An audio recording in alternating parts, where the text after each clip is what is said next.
Kemudian Syekh melanjutkan dalam kaidah keempat, mencari seseorang sebagai panutan dan teladan. Allah Ta'ala berfirman, لَقَدْ كَانَ لَكُمْ فِي رَسُولِ اللَّهِ أُسْوَةٌ حَسَنَةٌ لِمَنْ كَانَ يَرْجُو اللَّهَ وَالْيَوْمَ الْآخِرَ وَذَكَرَ اللَّهَ كَثِيرًا.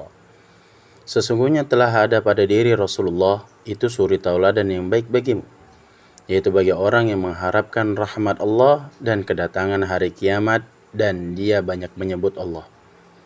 Quran Surah Al-Ahzab ayat 21. Ibnu Katsir rahimahullahu ta'ala berkata, Hadhil ayatul karimah aslun kabirun fit ta'assi bi Rasulillahi sallallahu alaihi wasallam fi aqwalihi wa af'alihi wa ahwalihi.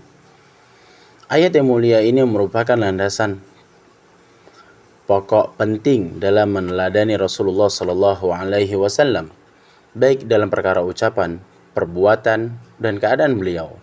Tafsir Ibnu Katsir jilid ke-11 ayat 133. Halaman 133.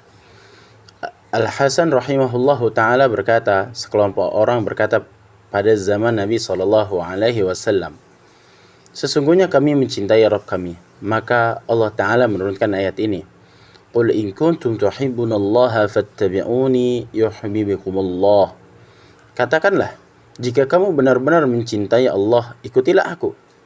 Niscaya Allah mengasihi dan mengampuni dosa-dosamu. Quran Surah Ali Imran ayat 31. Mengikuti dan meneladani Rasulullah sallallahu alaihi wasallam adalah bukti benarnya kecintaan seseorang kepada Allah Ta'ala. Hal ini karena mengikuti dan meneladani Rasulullah sallallahu alaihi wasallam serta menempuh jalan beragama beliau yang lurus adalah penyucian jiwa itu sendiri. Dan tidaklah mungkin seorang bisa mencapai penyucian jiwa tanpa mengikuti ajaran Nabi sallallahu alaihi wasallam. Gembong-gembong kesesatan di setiap masa berinovasi dengan menciptakan metode-metode baru lagi mungkar dan mengklaim hal itu mampu menyucikan jiwa, menjernihkan hati, memperkuat hubungan dengan Allah Ta'ala, dan klaim-klaim lain dalam perkataan mereka. Mereka pun memberi wejangan untuk mengasingkan diri dari masyarakat dan menyendiri di tempat-tempat yang gelap, mengulang-ulang metode zikir dan kalimat tertentu, dan mereka menyangka hal itu bisa menyucikan, menjernihkan, memelihara jiwa, dan klaim-klaim lain yang batil. Ibnu Qayyim rahimahullahu ta'ala berkata, menyucikan jiwa lebih sulit dan lebih berat daripada mengobati badan.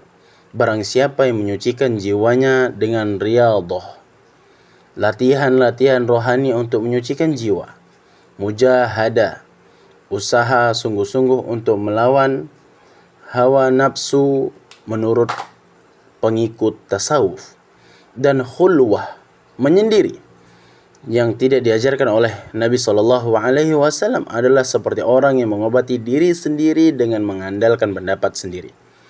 Apakah pendapatnya itu akan sesuai dengan ilmu yang dimiliki oleh para dokter? Para rasul adalah dokter hati.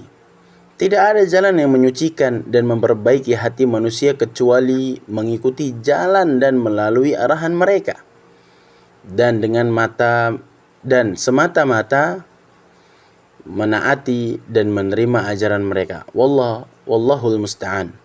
Dan Allah adalah sebaik-baik tempat untuk meminta pertolongan. Terdapat pada kitab Madarijus Salikin jilid 2 halaman 300. Demikian pula seluruh amal yang tidak dilandasi tuntunan dari Nabi sallallahu alaihi wasallam, maka amalan tersebut tertolak. Sebagaimana sabda Nabi sallallahu alaihi wasallam, "Man 'amila 'amalan laisa 'alaihi amruna fahuwa raddun." Barang siapa yang beramal dengan amalan yang tidak ada tuntunannya dari kami, maka amal tersebut tertolak. Hadis riwayat Muslim. Sufyan bin Uyainah rahimahullahu ta'ala berkata, sesungguhnya Rasulullah sallallahu alaihi wasallam huwal mizanul akbar, adalah parameter kebenaran yang besar. Fa'alaihi tu'radul asya, segala sesuatu dikembalikan kepada dirinya, baik dengan akhlaknya, ya, ala khuluqihi wa siratihi, itu pada sejarah hidupnya maupun dengan petunjuknya. Apa yang sesuai dengannya itulah kebenaran, dan apa yang bertentangan dengannya itulah kebatilan.